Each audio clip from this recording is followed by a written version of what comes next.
Frères et sœurs, que la paix et la grâce de notre Seigneur et Sauveur Jésus-Christ soient avec vous. Ici et AWH Redemption Ministries pour notre dévotion matinale pour ce samedi 12 octobre 2024.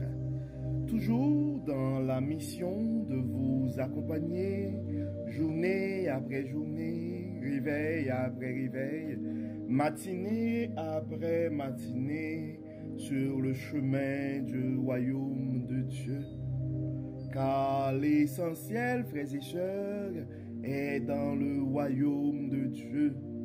La force est en Dieu, la guérison est en Dieu, la consolation est en Dieu, l'abondance est en Dieu, la sagesse est en Dieu, et surtout l'espérance, frères et sœurs, est en notre Dieu. C'est pourquoi nous nous répétons à chaque instant, cherchons d'abord le royaume de Dieu et sa justice, et toutes les autres choses nous seront données en plus. Donc, bon réveil, mon frère, bon réveil, ma soeur. Et c'est ici la journée que l'Éternel a faite et qu'elle soit pour nous un sujet de gloire et de louange. Oui, mon frère, oui, ma soeur, si tu es debout, si tu es vivant ce matin, nous avons intérêt à chanter le nom de notre Dieu. Nous avons intérêt à psalmodier le nom de notre Dieu. Car beaucoup, frères et sœurs, n'ont pas survécu cette nuit. Beaucoup ne se sont pas réveillés ce matin. Et gloire soit rendue à Dieu.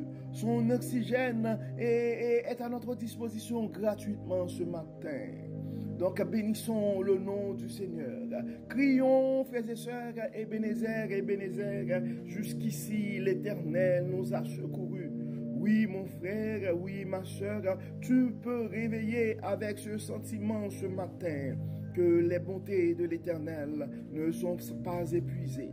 Ses compassions ne sont pas à leur terme. Elles se renouvellent chaque matin.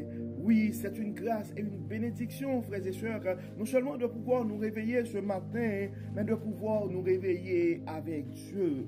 Car un réveil avec Dieu, frères et sœurs, nous offre cette opportunité d'avoir une journée remplie de la faveur de Dieu. Et en accumulant des journées remplies de la faveur de Dieu, nous allons finir par avoir une vie comblée de ses plus riches bénédictions sur plusieurs générations. Donc, frères et sœurs, et le texte qui nous est proposé ce matin, c'est le texte que nous trouvons en 1 Corinthiens chapitre 10 et nous allons lire les 13 premiers versets. 1 Corinthiens, première lettre de Paul aux Corinthiens, nous allons lire au chapitre 10 et du verset 1 jusqu'au verset 13. Et comme d'habitude, nous allons lire la version la Bible du chemin. Car il ne faut pas ignorer ceci, frères et sœurs. Après leur sortie d'Égypte, nos ancêtres ont tous marché sous la conduite de la nuée. Et ils ont tous traversé la mer. Ils ont donc tous, en quelque sorte, été baptisés pour Moïse, dans la nuée et dans la mer. Et ils ont tous mangé une même nourriture spirituelle. Ils ont tous bu la même boisson spirituelle, car ils buvaient de l'eau jaillie d'un rocher spirituel qui les accompagnait. Et ce rocher n'était autre que Christ lui-même. Malgré tout cela, la plupart d'entre eux ne furent pas agréés par Dieu, puisqu'ils périrent dans le désert. Tous ces faits nous servent d'exemple pour nous avertir que de ne pas tolérer en nous de mauvais désirs comme ceux auxquels ils ont succombé. Ne soyez pas idolâtres, comme certains d'entre eux l'ont été. selon ce que rapporte l'Écriture, le peuple s'assit pour manger et boire, puis il se leva pour se divertir. Ne nous laissons pas entraîner à l'immoralité sexuelle comme firent certains d'entre eux, et en un seul jour, il mourut 23 000 personnes. N'essayons pas de forcer la main à Christ comme le firent certains d'entre eux qui pour cela périrent sur la morsure des serpents. Ne vous plaignez pas de votre sort comme certains d'entre eux qui tombèrent sous les coups de l'ange exterminateur. Tous ces événements leur sont arrivés pour nous servir d'exemple. Ils ont été mis par écrit pour que nous en tirions instruction, nous qui sommes parvenus au temps de la fin. C'est pourquoi, si quelqu'un se croit debout, qu'il prenne garde de ne pas tomber. Des tentations qui vous ont assailli sont communes à tous les hommes. D'ailleurs, Dieu est fidèle. Il ne permettra pas que vous soyez tentés au-delà de vos forces. Au moment de la tentation, il préparera le moyen d'en sortir pour que vous puissiez y résister. Nous venons de lire, frères et sœurs, le texte que nous trouvons en 1 Corinthiens, première lettre de Paul aux Corinthiens, le 10e chapitre, et nous avons lu les 14 premiers versets. Et dans ce texte, et ça parle de l'exemple des révoltes d'Israël. En réalité, et quand on prend le temps, particulièrement à la fin du texte, et Paul invitait les Corinthiens, en fait, et les membres de l'Église de l'Église et les Corinthiens, en fait, de l'Église de Corinthe, à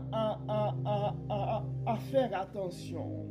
Parce que des fois, on reçoit la parole, des fois, on reçoit même le Saint-Esprit et on commence à produire les œuvres de l'Esprit. On commence même probablement à faire des miracles. On commence à voir dans nos vies et autour de nous les manifestations de la bonté de Dieu. Mais nous devons nous rappeler, frères et sœurs, que ce n'est pas, enfin, rien n'est acquis. Donc, il ne s'agit pas juste d'un combat. Il ne s'agit pas, en fait, d'une course de 100 mètres, mais c'est un marathon. Donc, c'est pourquoi nous devons toujours faire attention pour ne pas tomber dans la tentation. Et on peut... Donc, des fois, frères et sœurs, on peut bénéficier de la faveur, de la bonté de Dieu, mais ce n'est pas un acquis. Et c'est pourquoi Paul avait pris l'exemple des passés pour expliquer au peuple que, en fait, dans le passé, Dieu avait fait de grandes choses, mais beaucoup n'ont pas survécu. Beaucoup ont traversé la mer Rouge, mais ils n'ont pas vu la terre promise. Donc on connaît même l'histoire de Moïse. Et Moïse n'a pas pu rentrer dans la terre promise avec le peuple. Donc c'est pourquoi dans son texte, l'apôtre Paul parle ainsi. Il ne faut pas que vous ignoriez ceci, frères et sœurs. Après leur sortie d'Égypte, nos ancêtres ont tous marché sous la conduite de la nuée. Ils ont tous traversé la mer. Ils ont donc tous, en quelque sorte, été baptisés pour Moïse dans la nuée et dans la mer. Ils ont tous mangé une même nourriture spirituelle. Vous vous rappelez que Dieu les a nourris de la manne dans le désert. Donc, ils ont tous bu la même boisson spirituelle, car ils buvaient de l'eau jaillie d'un rocher spirituel qui les accompagnait. Et ce rocher n'était autre que Christ lui-même. Dans le verset 5, ça c'est la chose qui doit attirer notre attention, frères et sœurs. Malgré tout cela, la plupart d'entre eux ne furent pas agréés par Dieu puisqu'ils périrent dans le désert. Tous ces faits nous servent d'exemple pour nous avertir de ne pas tolérer en nous de mauvais désirs comme ceux auxquels ils ont succombé. Nous sommes des humains, frères et sœurs, les mauvais désirs vont arriver. Des fois, des moments de doute vont arriver. Dans le verset 7, ça continue pour dire, ne soyez pas idolâtres comme certains d'entre eux l'ont été. Je ne sais pas c'est quoi ton idole ce matin, mais ça pourrait arriver. Selon ce que rapporte l'Écriture, le peuple s'assit pour manger et boire, puis il se leva pour se divertir. Des fois, frères et sœurs, et nous avons des besoins, nous prions, et quand Dieu nous exauce, eh bien, on oublie les bontés de Dieu quand les soucis, quand on n'a plus de soucis.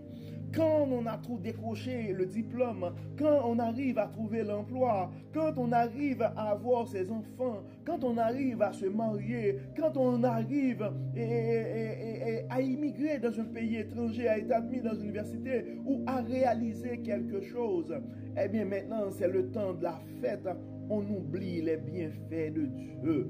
Donc l'Écriture dit, le peuple s'assit pour manger et boire, puis il se leva pour se divertir. Dans le verset 8, nous avons une sorte de mise en garde.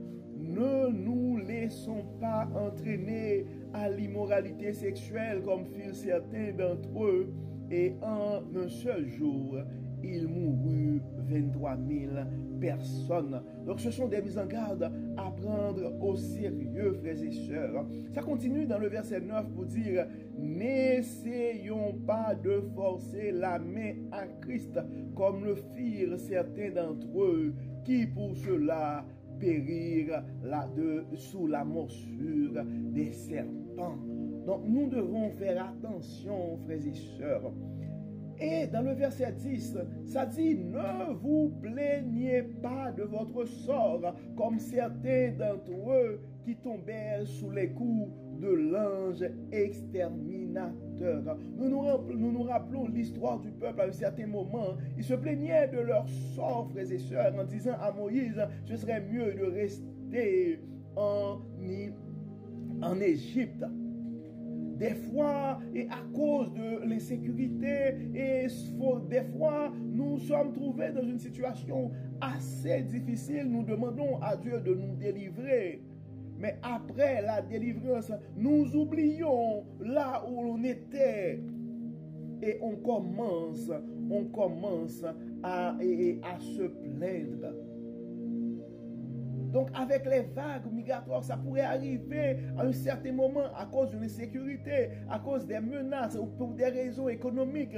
Tu avais demandé à Dieu de t'aider à sortir là où tu étais pour rentrer dans un autre pays. Maintenant, le début est probablement difficile. Probablement, tu as du mal à trouver ton chemin, ce qui est le cas dans la majorité des cas quand on arrive dans un pays étranger. Je vous parle d'expérience. Les débuts ne sont jamais faciles. Mais nous devons éviter de nous plaindre, frères et sœurs. Dans le verset 10, la parole nous dit, ne vous plaignez pas de votre sort, comme certains d'entre eux qui tombèrent sous les coups de l'ange exterminateur.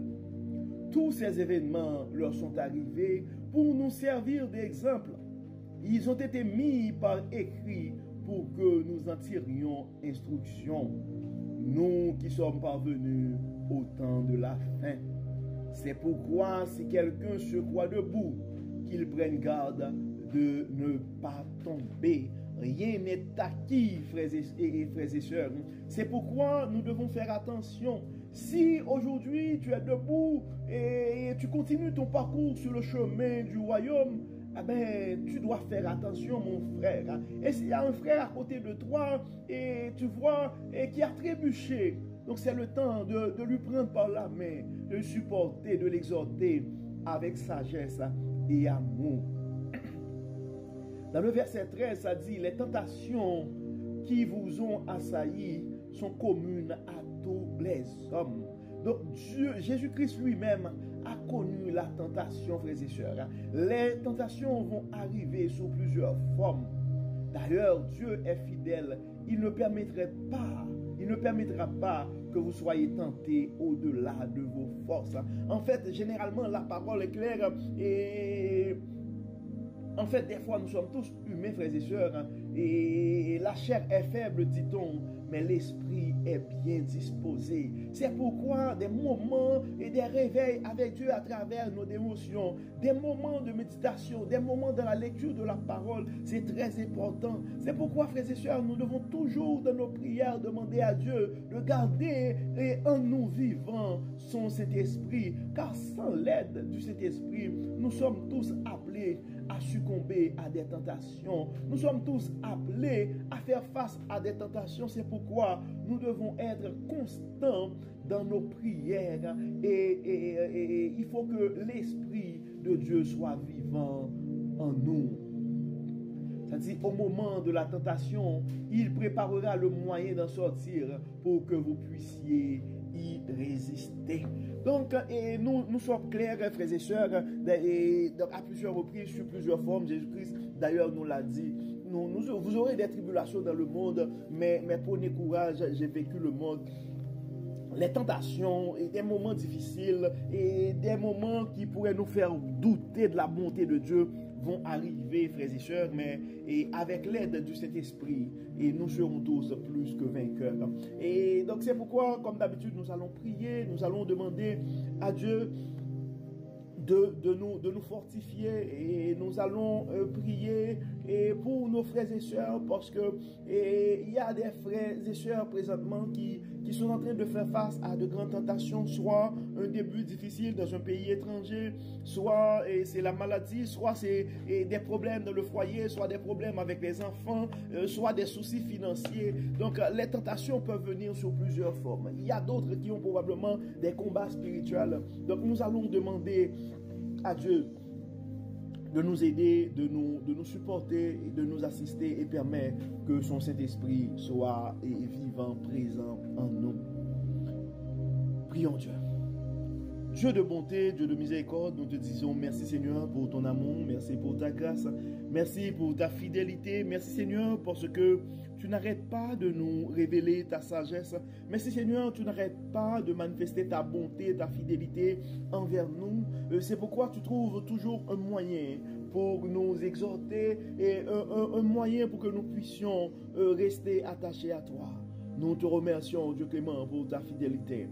Et Dieu clément, nous remettons entre tes mains en ce moment et des frères et sœurs qui sont en train de faire face à toute forme de tentation. Beaucoup sont tentés par la maladie dans leur corps. D'autres, ils ne sont pas malades, mais c'est un proche parent. Et c'est un parent, c'est un enfant, c'est un conjoint qui est frappé par la maladie. Et ça les porte à douter. Dieu de bonté, Dieu de miséricorde. Beaucoup ont des symptômes, mais pas de diagnostic. Beaucoup ont des diagnostics, mais on a du mal à trouver des traitements. Et beaucoup ont essayé plusieurs traitements, mais les résultats ne sont pas au rendez-vous. Dieu de bonté, Dieu de toute miséricorde, Dieu de toute force, Dieu de toute guérison, nous réclamons ta puissance dans leur situation ce matin. Daigne les toucher, Dieu clément. Daigne faire briller ta gloire dans ces maladies. Et permets, Seigneur, que ces maladies soient une source pour augmenter, une source pour faire briller ta gloire, pour affermir la foi de ses frères et sœurs, soit des sources de témoignage. Dieu clément, agit Agis, Dieu clément, dans ces situations. Touche ces frères et sœurs qui sont malades présentement. Révèle ta bonté aux gens qui les entourent et à eux aussi. Dieu clément, Dieu de bonté, nous remettons entre tes mains d'autres frères et sœurs qui font face à des soucis financiers. Tu es le grand pouvoir, tu es le pourvoyeur par excellence. Tout ce qui est sur la terre t'appartient, Dieu clément. Dans ton abondance, nous te demandons, Seigneur, de souffler ta pluie abondante sur leur vie. Nous demandons, Dieu clément, de les bénir d'une double portion de bénédiction selon ta richesse et ton abondance. Dieu clément, et certains frères et sœurs probablement ont des débuts difficiles dans un pays étranger. Dieu de délivrance, Dieu de bonté, tu as pu frayer un chemin dans la mer Rouge pour faire traverser tes enfants. Nous demandons aussi de frayer un chemin pour ces frères et sœurs. Aide-les, Dieu clément, à voir ta gloire dans leur vie. Montre à ces gens et aux gens qui les entourent que tu es le Dieu de bonté, tu es le Dieu qui pourvoit, tu es le Dieu que tu es le grand Jéhovah Jireh. Dieu Tout-Puissant, il y a d'autres frères et sœurs qui présentement, leur source de tentation, ce sont des soucis, des tensions avec les conjoints. Ce sont des chicanes avec les enfants. Dieu de toute bonté, Dieu de toute miséricorde, Dieu de toute paix. Nous demandons, Seigneur, toi et toi seul qui as le pouvoir sur l'esprit humain, d'agir dans ces relations et de rétablir l'amour. L'amour qui vient de toi. L'amour qui est de toi. Dieu de bonté, Dieu de miséricorde. Permets, Seigneur, que ces situations soient une source de bénédiction, une source de témoignage et de repentance pour des frères et sœurs. Dieu clément, nous remettons entre tes mains et d'autres frères et sœurs qui sont en train de faire face à des maladies spirituelles ou à des attaques spirituelles. Et leurs vies sont tourmentées, Dieu clément. Toi, le Dieu de toute paix, toi, le Dieu de toute sérénité, nous demandons d'intervenir dans la vie de ces gens et de rétablir en maître, de chasser, Seigneur, autour d'eux et en eux tout ce qui n'est pas de toi. Permets, Seigneur, que ton Saint-Esprit soit vivant en nous. Dieu clément, tu connais les tentations que nos frères et sœurs sont en train de vivre. Et tu connais probablement des frères et sœurs qui sont en train de faire face à des addictions, des vices, et tu les connais, Dieu clément, tu connais leur situation, tu connais leurs adresses. Nous te demandons en ce moment de les libérer de toute forme d'addiction, que ce soit l'alcool, que ce soit la drogue, que ce soit le sexe, peu importe, la pornographie, etc. Nous te demandons, Dieu clément, d'intervenir dans leur vie et de faire briller ta gloire. Rien n'est impossible à toi, Dieu clément. Rien n'est impossible à toi. Nous te demandons, nous remettons entre tes mains et de façon spéciale chaque frère, chaque sœur qui travaille dans un ministère quelconque. Nous demandons, Seigneur, de les remplir de son Saint-Esprit. Permets, Seigneur, que ton Saint-Esprit puisse les animer afin qu'ils puissent produire des fruits de l'Esprit pour la gloire de ton nom. Et nous remettons entre tes mains et les dirigeants de ce monde. Et des fois, quand on regarde ceux qui nous reviennent des chaînes de télévision ou des médias, et ce sont des choses inquiétantes, mais nous nous fions à ta bonté, à ta fidélité, Dieu clément. Nous remettons notre monde entre tes mains. Nos familles sont entre tes mains. Nos enfants sont entre tes mains. Nos aînés, nos parents sont entre tes mains. Nos projets sont entre tes mains. Tu connais, Dieu clément, les projets de nos frères et sœurs. Certains, leur rêve, c'est faire l'acquisition d'une propriété. Et d'autres, leur rêve, c'est probablement l'acquisition d'une meilleure voiture. D'autres, probablement, c'est avoir un enfant. D'autres ont des projets de se marier. D'autres, c'est probablement un diplôme. D'autres, probablement, c'est un avancement au niveau de leur carrière. D'autres, c'est probablement lancer une entreprise, grandir une entreprise. Et tu les connais, Dieu clément. Tu es le grand pourvoyeur par excellence. Nous demandons de les toucher et de faire manifester ta bonté dans leur vie. Mais nous réclamons, Dieu Tout-Puissant, ton Saint-Esprit en nous. Chasse en nous tout ce qui n'est pas de toi. Et permets, Dieu clément, que ton Saint-Esprit soit vivant en nous et autour de nous. Bénis, Seigneur, Guéris, Seigneur. Inspire, Seigneur. Protège, Seigneur. Au nom de Jésus, nous prions. Amen. Amen. Frères et sœurs, nous arrivons au terme de notre dévotion pour ce samedi 12 octobre 2024. Nous espérons que votre âme a été bénie et d'ici là, nous vous souhaitons une excellente journée sous le regard du Dieu Tout-Puissant. Que le Seigneur nous bénisse, que le Seigneur nous accorde sa grâce et sa paix. Bonne journée, bon samedi sous le regard du Dieu Tout-Puissant et à demain pour notre méditation du dimanche. Encore une fois, bon samedi, à demain.